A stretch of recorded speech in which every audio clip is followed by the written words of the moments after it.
병원에서 깨어났을 때 정숙은 다리에 깁스를 한 채 침대에 누워 있었다. 결국 정숙은 남편과 이혼했다. 법정에서 마지막으로 마주친 상철은 한때 사랑했던 그 남자가 맞나 싶을 정도로 차가운 표정이었다. 이혼 사유는 배우자의 부정행위로 명시되었고 재산 분할에서도 정숙은 최소한만을 받을 수밖에 없었다. 과연 정숙에게 무슨 일이 있었던 것일까요? 지금부터 그 얘기를 해드리겠습니다. 구독과 좋아요 눌러주세요. 정숙은 43세 평범한 가정주부였다. 남편 상철은 공무원으로 묵묵히 일했고 아들은 대학에 진학해 집을 떠났다. 남편은 늘 성실했지만 말이 적고 감정 표현에 서툴렀다. 매일 아침 6시 30분 정숙은 남편을 위해 아침상을 차렸다. 김치찌개 끓는 소리와 계란 부치는 지글거림이 부엌을 채웠지만 식탁에 앉은 두 사람 사이의 침묵은 더욱 깊었다. 상철은 신문을 읽으며 조용히 밥을 먹었고 정숙은 그런 남편의 모습을 바라보며 말을 꺼내려다가도 입을 다물곤 했다. 오늘 날씨가 참 좋네요. 정숙이 조심스럽게 말을 건넸다. 그래. 상철의 대답은 언제나 짧았다. 아들 준호가 집에 있을 때는 그나마 나았다. 대화의 매개체가 되어 주었고 집안에 활기가 돌았다. 하지만 준호가 대학에 진학한 후 집은 텅 빈 느낌이었다. 일주일에 한 번 오는 전화마저도 점점 짧아졌다. 정숙은 안정된 삶을 살고 있었다. 경제적 걱정은 없었고 남편은 성실했으며 건강도 괜찮았다. 객관적으로 보면 부족함이 없는 삶이다. 그런데도 그녀의 마음 한구석에는 오래전부터 설명하기 어려운 허전함이 자리하고 있었다. 그 허전함은 남편의 무심함 속에서 점점 더 커졌다. 상철은 집에 오면 소파에 앉아 TV를 보거나 스마트폰을 들여다봤다. 정숙이 새로 산 옷을 입어도 머리를 새로 했어도 알아차리지 못했다. 심지어 정숙이 아픈 날에도 약 먹어. 한마디로 끝이었다. 단순히 외로움이라 치부하기엔 그녀의 가슴을 흔드는 갈망이 있었다. 그것은 누군가에게 특별한 존재로 여겨지고 싶은 마음이었고 여자로서 인정받고 싶은 욕구였다. 거울 앞에 선 자신을 바라보며 아직 늙지 않았다고, 아직 매력적이라고 스스로에게 되뇌었지만 그 말을 들어줄 사람은 없었다. 그런 정숙에게 변화가 찾아왔다. 친구의 권유로 지역 주민센터에서 열린 요가 강습에 참여하게 된 것이다. 처음에는 단순히 시간을 보내기 위해 시작했지만 그곳에서 민호라는 남자를 알게 되었다. 민호는 38세, 한때 작은 카페를 운영했지만 사업에 실패하고 재기를 준비하는 중이었다. 키는 그리 크지 않았지만 단정한 인상이었고 무엇보다 부드럽고 다정한 말투가 인상적이었다. 요가 매트를 정리하며 그가 건넨 첫 인사는 평범했다. 안녕하세요. 새로 오신 분이시네요. 하지만 그의 눈빛이 달랐다. 그녀의 눈을 오래 바라보는 시선, 진심이 담긴 미소는 집에서 한 번도 받아보지 못한 따뜻함이었다. 상철이 그녀를 보는 눈과는 완전히 달랐다. 민호의 눈에는 관심과 배려가 있었다. 누님, 오늘 수업 정말 열심히 하시네요. 처음 하시는데 동작이 정말 좋으세요. 그 짧은 한마디에 정숙의 마음은 흔들렸다. 누군가가 자신을 유심히 지켜보고 있었고 인정해주고 있었다. 얼굴이 붉어지는 것을 느끼며 그녀는 수줍게 대답했다. 고마워요. 아직 서툴러서. 천만에요. 정말 잘하고 계세요.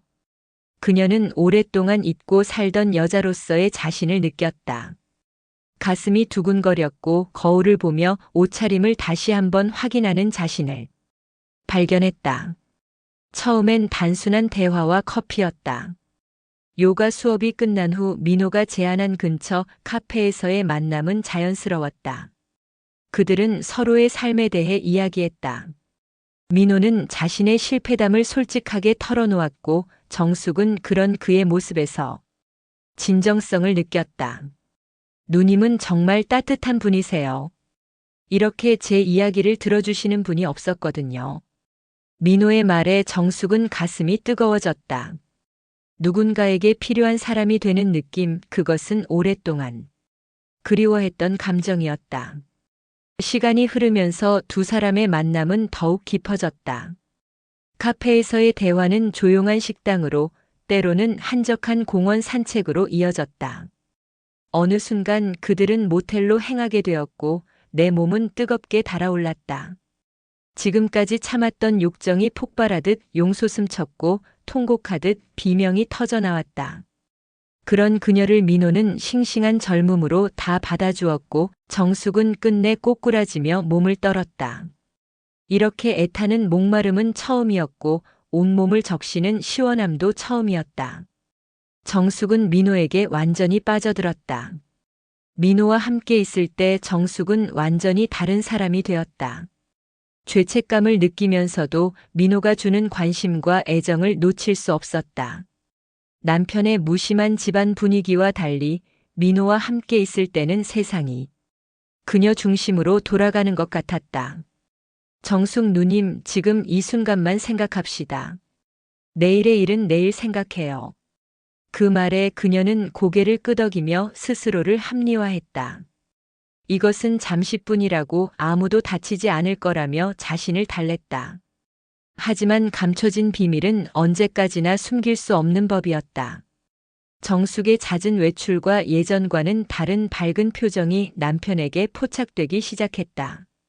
화장을 더 신경 쓰고 새 옷을 사입고 심지어 콧노래까지 흥얼거리는 아내의 모습이 상철에게는 낯설었다. 상철은 처음에는 아내가 요가를 시작한 덕분에 기분이 좋아진 것이라고 생각했다. 하지만 시간이 지날수록 의문이 커졌다.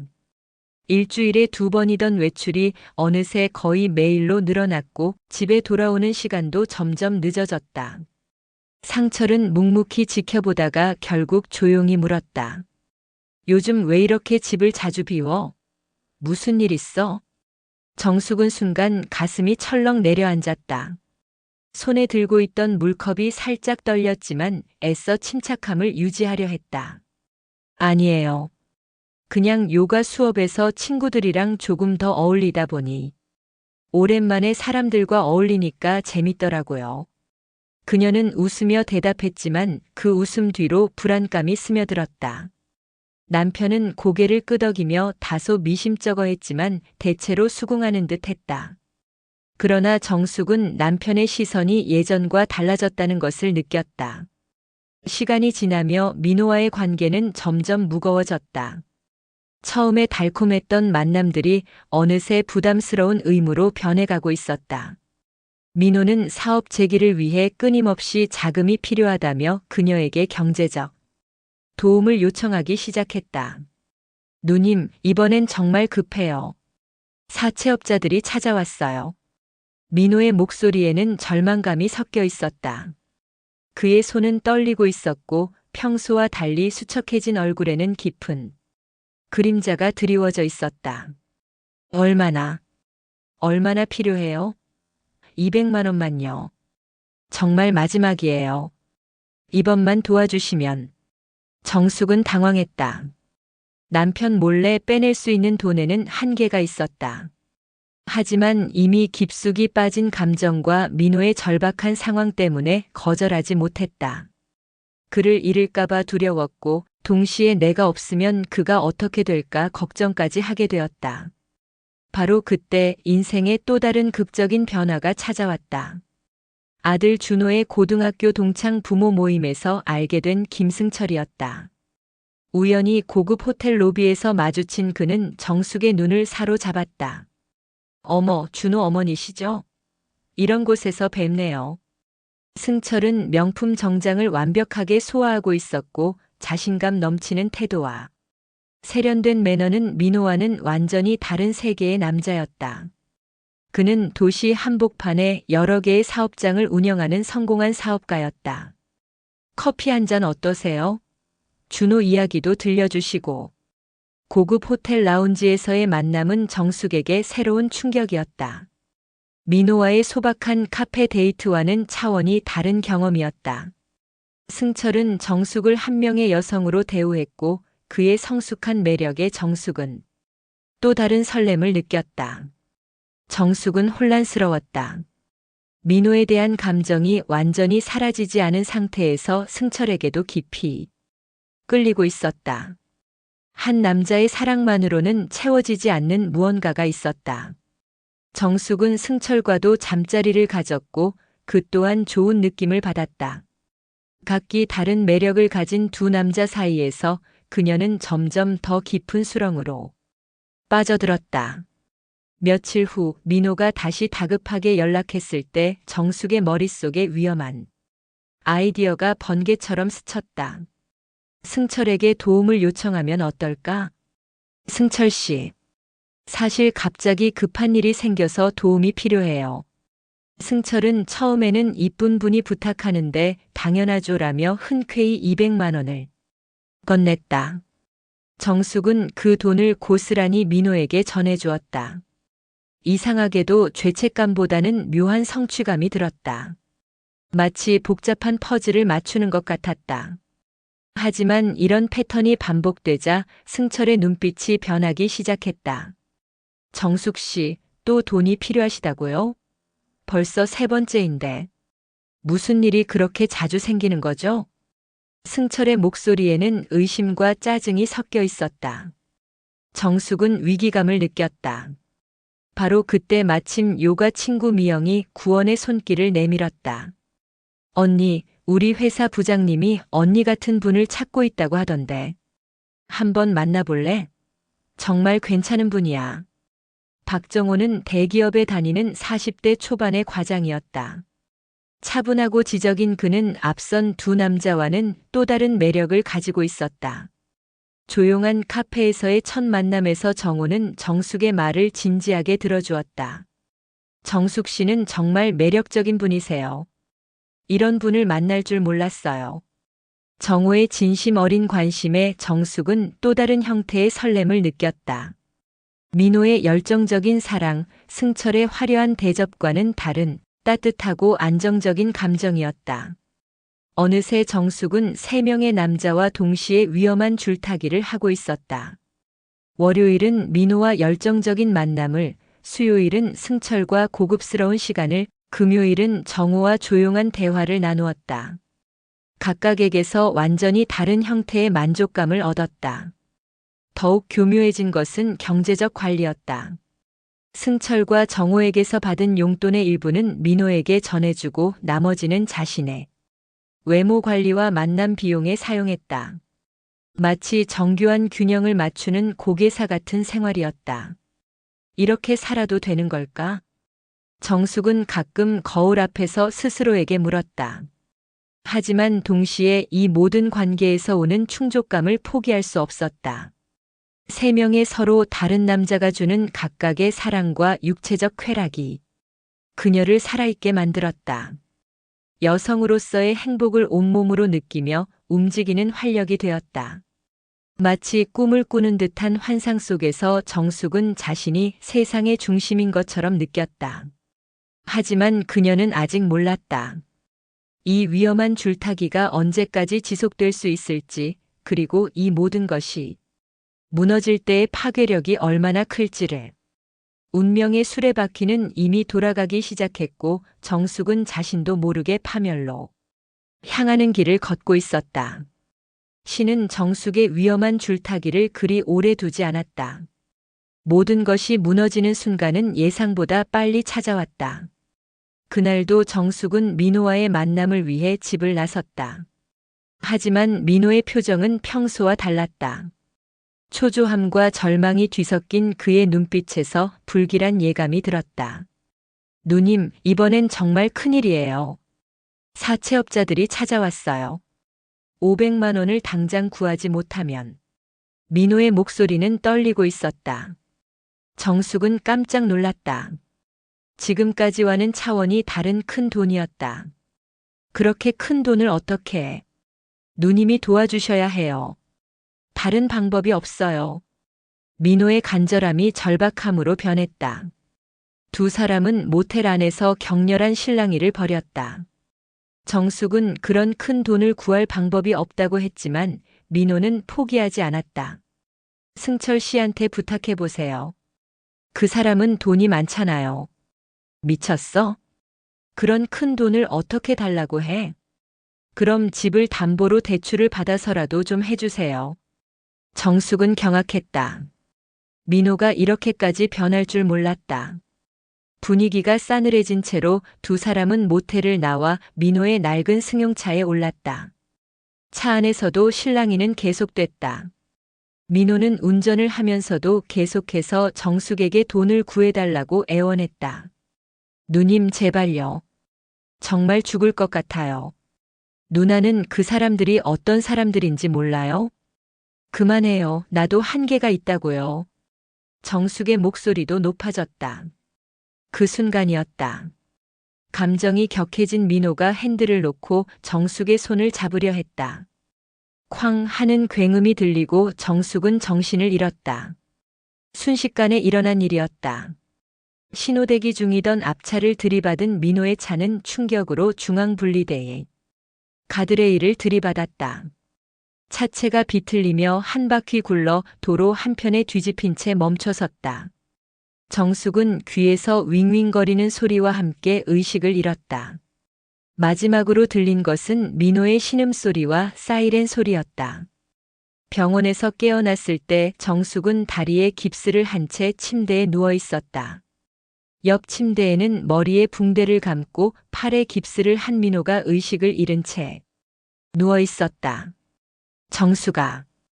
익숙한 목소리에 고개를 돌리자 상철이 창백한 얼굴로 서 있었다. 그의 눈은 빨갛게 부어 있었고 손에는 경찰서에서 받아온 사고경위서가 들려 있었다.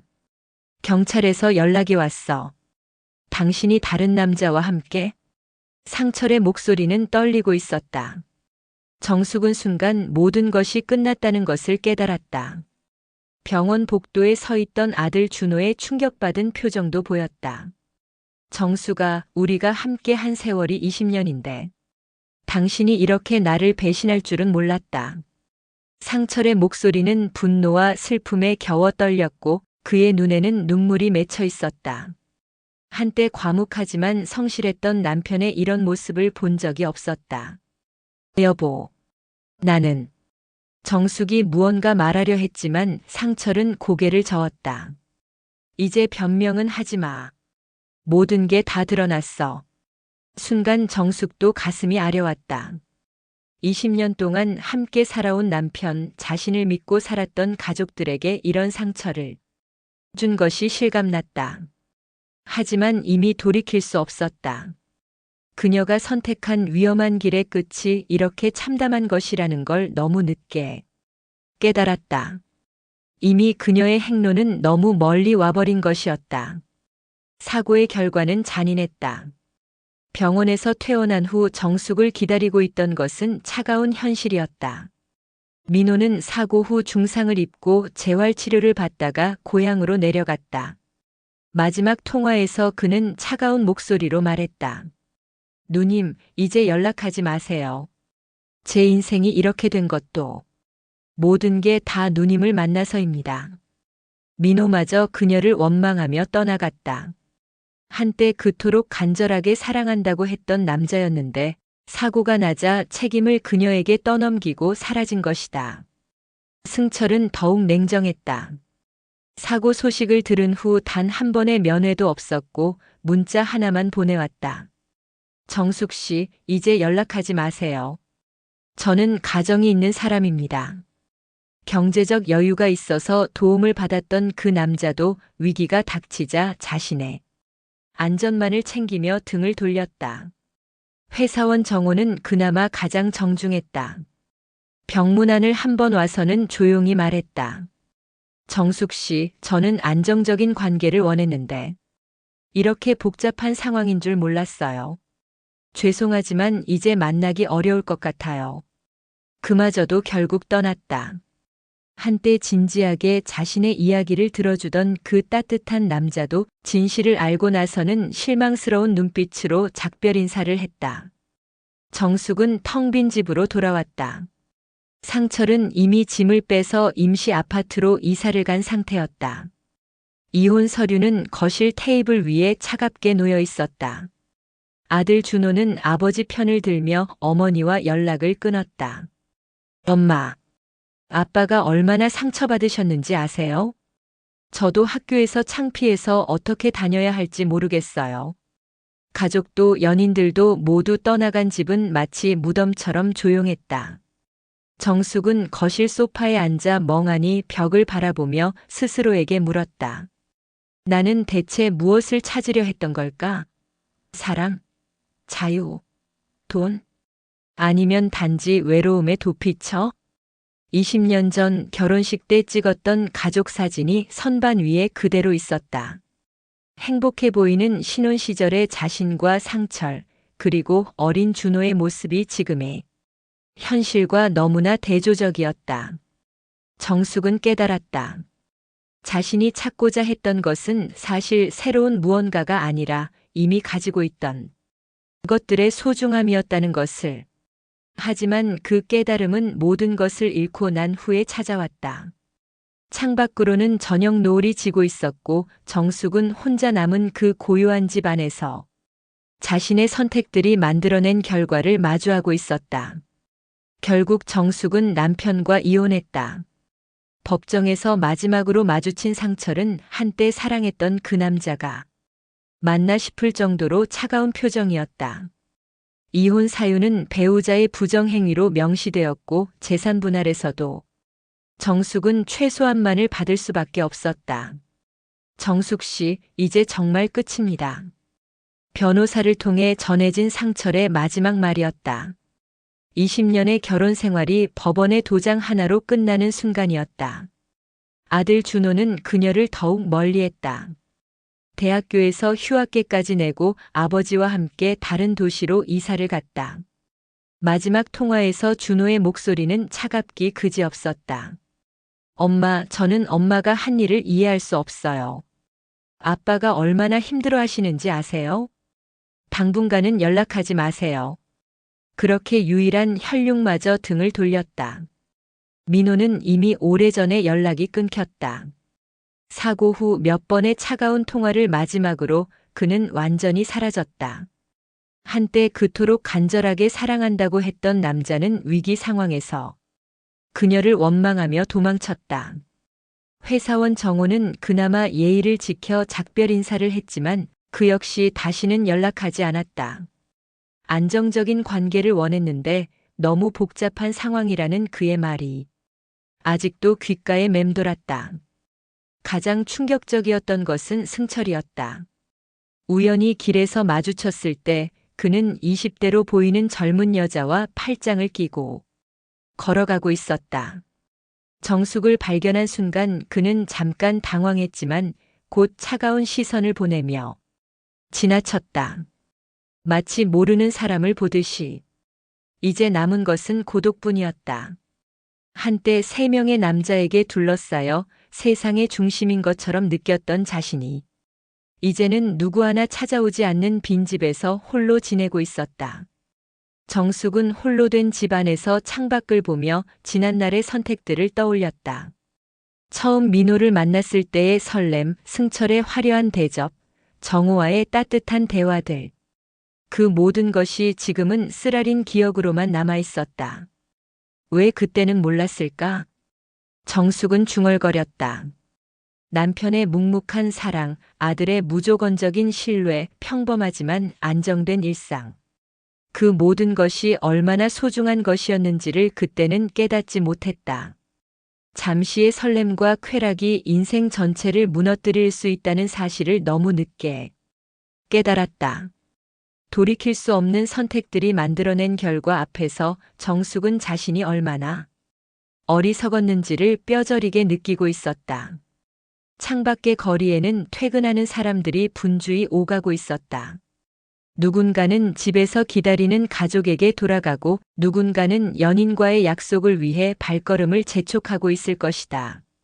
하지만 정숙에게는 기다리는 사람도 만날 사람도 아무도 없었다. 그녀는 깨달았다. 진정한 사랑은 화려함이나 자극이 아니라 평범한 일상 속에서 함께 늙어가는 것이었다는 것을.